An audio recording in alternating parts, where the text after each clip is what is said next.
आपका कीमती सामान आपसे छीन लिया जाए और जो उसे उड़ा ले गया वो उसी सामान की प्रदर्शनी लगा उससे पैसा कमाए तो कैसा लगेगा?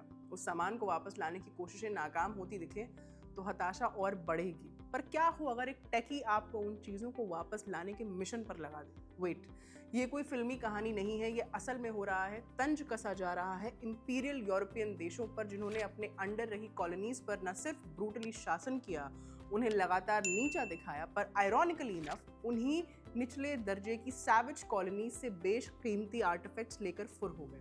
नमस्ते, मेरा नाम है आस्था और आप देख रहे हैं खबरगांव। इंपीरियल रूल पर सरकास्टिक डिग लेते, दुनिया भर में सुर्खियां बटोरते लेटेस्ट सेंसेशन का किस्सा आज आपको बताएंगे। तो मामला कुछ यूं है, साउथ अफ्रीकन मार्केट में एक नया वीडियो गेम आया है जो प्लेयर्स को मौका देता है कि वो वेस्टर्न म्यूजियम्स में रखे अफ्रीकन आर्टिफैक्ट्स को हाइस्ट मतलब चोरी जैसे मिशन के थ्रू वापस ले आए। ये गेम तब आया है जब दुनिया भर में कॉलोनियल आर्मीज द्वारा लूट कर ले जाए गए खजानों को उनके ओरिजिनल देशों में वापस लाने की डिमांड तेजी से बढ़ रही है। क्लियर कर दें, आर्टिफैक्ट्स की चोरियां वर्चुअल वर्ल्ड में हो रही हैं, असलियत में नहीं। नाम है वीडियो गेम का रीलूटेड। जैसा कि हमने अभी कुछ देर पहले बताया, रीलूटेड साउथ अफ्रीका के स्टूडियो न्यामा कॉप ने बनाया है। ये एक हाइस्ट स्टाइल गेम है, लेकिन इसमें एक पावरफुल ट्विस्ट है। प्लेयर्स पैसे या ज्वेलरी नहीं चुराते, बल्कि वो वेस्टर्न म्यूजियम्स में घुसकर उन अफ्रीकन आर्टिफैक्ट्स को वापस लाते हैं जो कॉलोनियल टाइम में लूट लिए गए थे, और प्लेयर्स उन आर्टिफैक्ट्स को उनके ओरिजिनल देशों को लौटाते हैं। गेम में एक्शन, स्ट्रैटेजी और पॉलिटिकल स्टोरी टेलिंग का मिक्स है।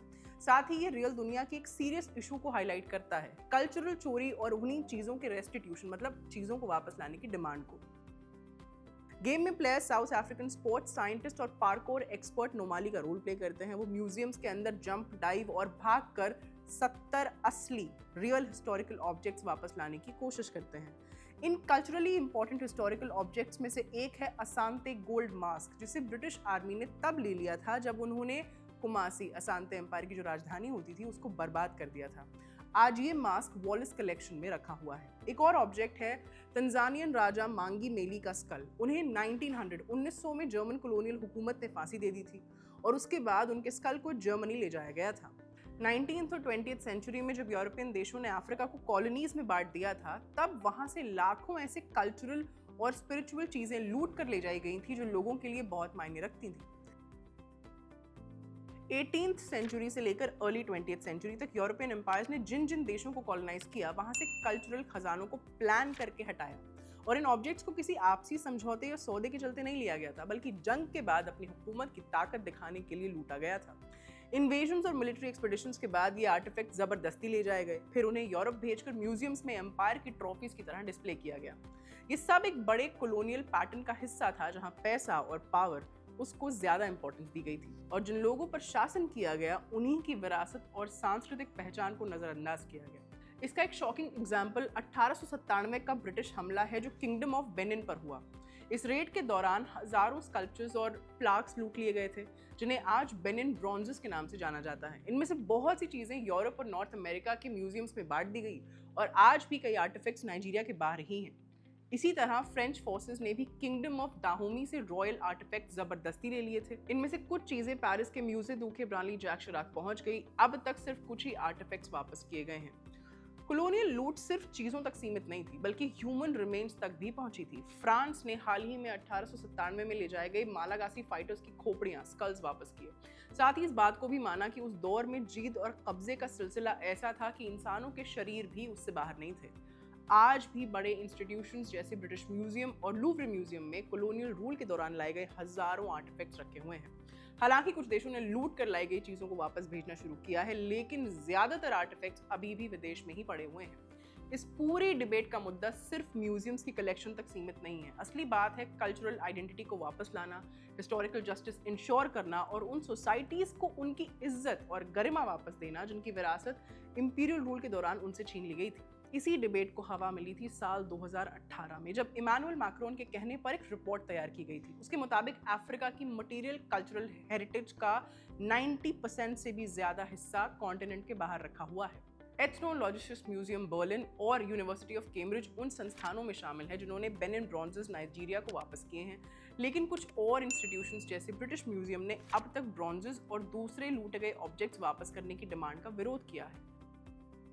वीडियो गेम रीलूटेड के क्रिएटर हैं बेन मायर्स, जो न्यामा कॉप के चीफ एग्जीक्यूटिव भी हैं। द गार्डियन की एक रिपोर्ट के मुताबिक रियल लाइफ में आर्टिफैक्ट्स को वापस लाना मतलब उनकी रिपैट्रिएशन बहुत ही कॉम्प्लिकेटेड प्रोसेस होती है। ये काम कई जगह डेकेड्स तक चलता रहता है और कुछ केसेस में 1 सदी मतलब 100 साल से ज़्यादा भी हो चुका है। मायर्स और उनकी टीम लोगों को एक होपफुल और यूटोपियन फीलिंग देना चाहते थे कि जब ये सारे आर्टिफैक्ट्स फाइनली अपने घर वापस आएंगे तो कैसा महसूस होगा। मायर्स ने 2018 में रीलूटेड पर काम शुरू किया था जब उनकी माँ ब्रिटिश म्यूजियम से वापस आई और वहाँ नेरिड मॉन्यूमेंट देखकर काफ़ी नाराज़ हुई थी।